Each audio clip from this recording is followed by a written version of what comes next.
My panties had already slipped to my knees when the realization struck me that I was powerless to halt his advance. I was neither intoxicated nor under the influence. Fear was absent from my mind.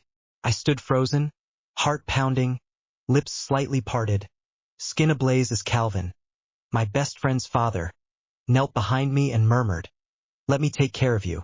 He had lived twice the years I had, once bound in marriage, now a solitary figure after loss. Since my teenage years, he had been a constant presence in my life, grilling burgers for us during sleepovers and treating us to pizzas whenever we shed tears over the trials of school drama. Yet that evening, within the confines of his study, the door securely fastened and the air thick with the scent of his cologne, he caressed me as if I were more than just his daughter's closest companion. He caressed me as if I belonged to him, and the instant his tongue brushed against the inner curve of my thigh, I realized I had ventured into a territory from which there was no return. Yet, I could never have foreseen that this favor would not only transform my life but also shatter my very essence. Before I delve further into this intricate tale, I wish to express my gratitude to each and every one of you who has chosen to subscribe to this channel. Your support holds a significance beyond what you might realize. To all our new and returning viewers who have yet to press that subscribe button, what are you waiting for? That singular click serves as the lifeblood of this realm, propelling the narratives onward. Your preferences, your endorsements, your reflections, they hold significant weight. We invite you to express your thoughts in the comment section below without any hesitation. Together, let us forge this community. Now, let us return to the moment I discovered myself half-clothed in the abode of a man I never imagined I would betray my own friend for. I am called Kimberly. I found myself at the age of 23 when this event unfolded. Having just stepped away from nursing school, I found myself overwhelmed by the relentless burden of tuition fees and the unyielding pressure to maintain an appearance of composure and success. I toiled through double shifts at a dilapidated diner nestled along Highway 280 in Birmingham, Alabama. On the evenings when I wasn't scrubbing grease from tables, I found solace at my best friend Terry's abode. Terry embodied all the qualities I lacked: self-assured, untamed, affluent. Calvin, her father, was the proprietor of 3 car dealerships and possessed a charming lakeside cabin where we would often escape during our high school days. Calvin embodied the essence of a man who donned suits as if they were his protective armor, a charismatic speaker with silvery locks and piercing dark eyes that seemed to see right into your soul. He remained silent, yet his gaze was ever observant. Following the death of Terry's mother due to cancer, Calvin underwent a transformation. He grew gentler, nearly shattered, yet never feeble. There was an undeniable magnetism within him that drew you near, even in the silence of his words. The memory of the first time he extended his hand in assistance lingers vividly in my mind. As I sat on the back porch, tears streamed down my face, a notice from my landlord clutched tightly in my hand. Terry sat indoors, her headphones turned up to a deafening volume. Calvin emerged with a beer in hand, caught sight of my expression, and settled down next to me. "You are drowning, Kimberly," he said. "Allow me to extend a lifeline to you." He covered my rent that month, and the following month, he gifted me a pre-owned car from one of his dealerships. He assisted me in securing a more favorable position at the front desk of his office. That marked the onset of the favor, yet favors from men such as Calvin are rarely devoid of intensity. One evening, after the sun had set, I found myself in his study, sifting through a mountain of paperwork when, quite unexpectedly, my pen slipped from my grasp and fell to the floor. I leaned down to retrieve it, and as I straightened, I felt him close behind me, his breath a whisper against the nape of my neck. "You are beautiful, Kimberly," he said. I stood still, caught in a moment of sheer disbelief. It marked the very first occasion he uttered words of that nature. I glanced back, and his hand had found its way to my waist. I ought to have spoken up. I ought to have taken action. Instead, I reclined. I allowed it to unfold. I allowed him to remove my clothing.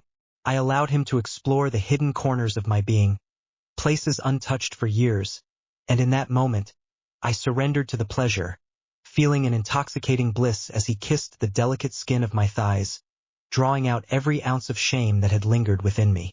A palpable shift had occurred between us, an unsettling awareness that loomed on the horizon.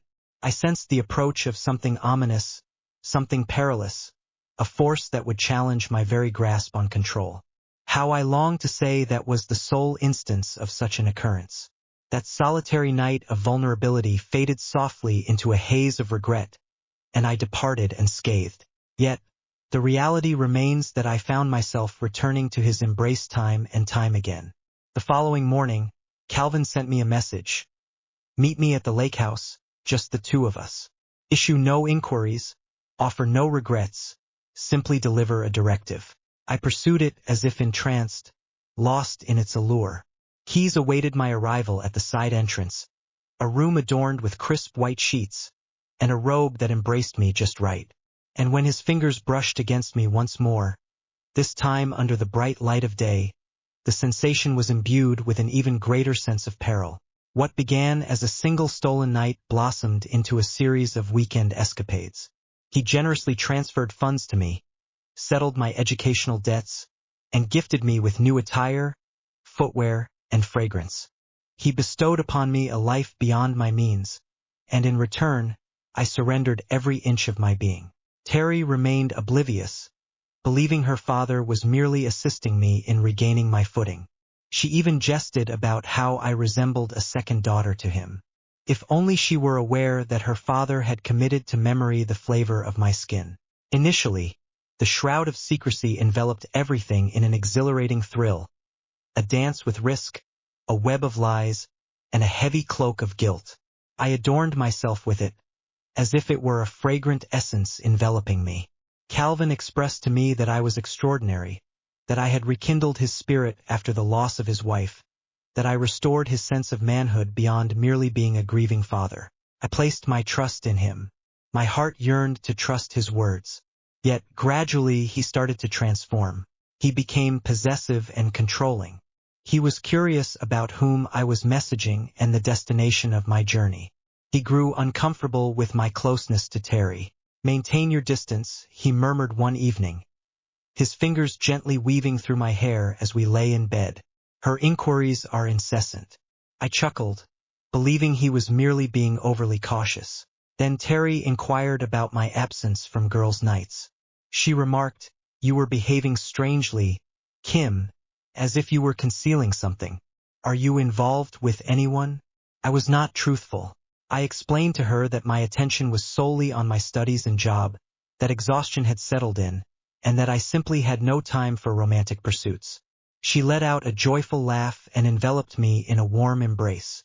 She joked, "You better not be sleeping with my dad or something." My heart nearly ceased to beat. She remained blissfully unaware, yet the guilt surged within me, clawing its way up my throat like a wave of nausea.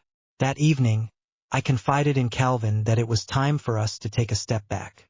His gaze pierced through me with an icy detachment. "After all that I have sacrificed for you, after all I gave you," his voice was low, as if it bore a menace cloaked in elegance. He delved into his pocket, retrieved a diamond bracelet, and adorned my wrist with it. "You do not turn your back on me, Kimberly," and I certainly did not. I lingered, despite the desperate cries of my soul urging me to flee. Then arrived the night when everything teetered on the brink of collapse. Terry extended an invitation for dinner, just the three of us gathering together. It had been weeks since I last laid eyes on her.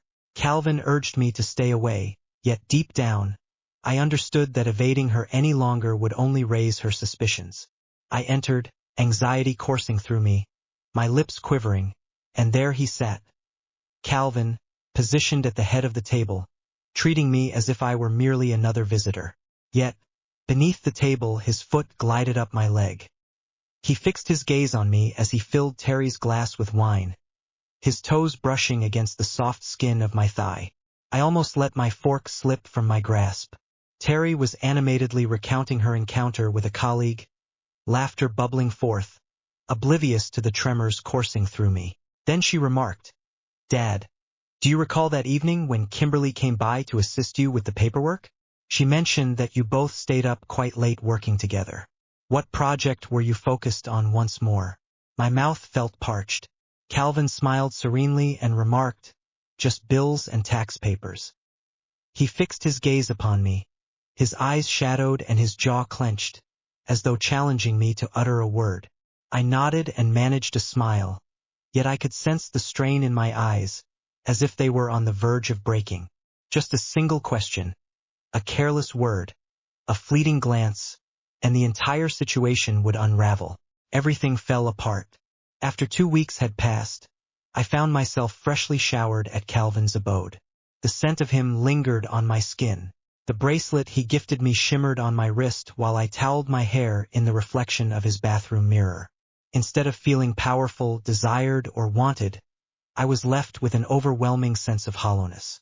Calvin lingered in the adjacent room, partially clad, perusing emails as if we were an ordinary couple, as if this was merely another morning in a reality that would remain confined within those walls.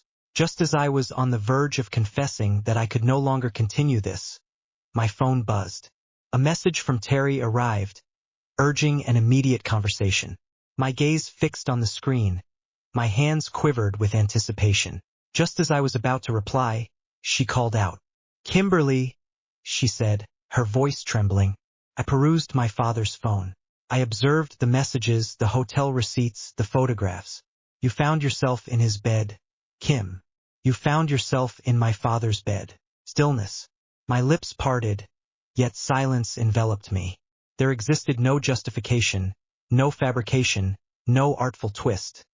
Only the stark, unvarnished reality laid bare, unrefined and unadorned. "I trusted you," she whispered. "You were my closest confidant, my sister, and yet you betrayed me by having an affair with my father in secret." With that, she ended the call. That marked the final moment Terry and I exchanged words. "My number has been blocked by her." Her enigmatic tweet ignited a blaze among our shared circle of friends. A chorus of voices began to rise. Whispers transformed into snapshots. Secrets morphed into scrutiny. I have experienced the loss of friends, the loss of jobs, and the loss of the one person who ever truly felt like home. Calvin underwent a transformation as well. Once Terry discovered the truth, he withdrew himself as if navigating a political minefield. He expressed the need for distance, claiming he must safeguard his reputation, urging me to remain inconspicuous. And then the flow of money ceased. The presents vanished into thin air. No more invitations. Lake House, where whispers of hope have faded into the stillness, leaving only silence in their wake. He took advantage of me, and I allowed it, not out of weakness, but from a deep yearning for comfort, for validation, for the love that eluded me in all the right places. I conflated attention with care, and I misinterpreted lust as affection. When I finally recognized the change, it had already slipped beyond my grasp. A month later, I found myself at rock bottom once again, seated at the diner, reduced to scraping together tips. Without a degree, without a best friend, without a partner, only the weight of shame remains. Yet, a transformation occurred within me. I transformed that shame into a powerful source of motivation. I returned to the halls of academia, funding every cent on my own. I discovered therapy. I embraced healing. I began to share my narrative, not from a place of victimhood, but as a woman who had come to understand, through the most challenging experiences, that some favors carry a price far greater than they appear. I never placed the entire burden of blame on Calvin. He existed as he was, yet I found myself burdened with guilt for remaining when I ought to have left, for opting for silence when words were necessary, for forsaking a bond of sisterhood for the fleeting embrace of a man who perceived me merely as a respite from his own sorrow. What I have come to understand is this: when someone extends a hand to rescue you in the shadows, ensure that it is not your very essence they are pilfering. When one offers you the world yet insists on your quietude, ponder deeply what you are truly exchanging. And never, ever betray the one soul who would have stood by you through every storm, for the price of fleeting desire pales in comparison to the cost of losing your very essence. Thank you for tuning in. It is now your moment to shine. I would love to hear your thoughts. Leave a comment and share your reflections. Do you believe I was mistaken from the very beginning? Do you believe Calvin was fully aware of his actions? Let's engage in conversation in the comments section. Remember to show your support by liking, sharing, and subscribing if you haven't done so yet.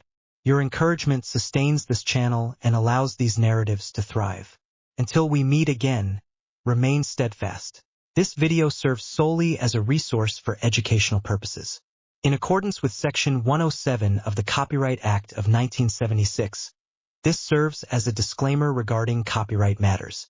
Provision is granted for fair use in contexts including criticism, commentary, news reporting, education, scholarship, and research. Fair use refers to a usage allowed by copyright law that could otherwise constitute infringement.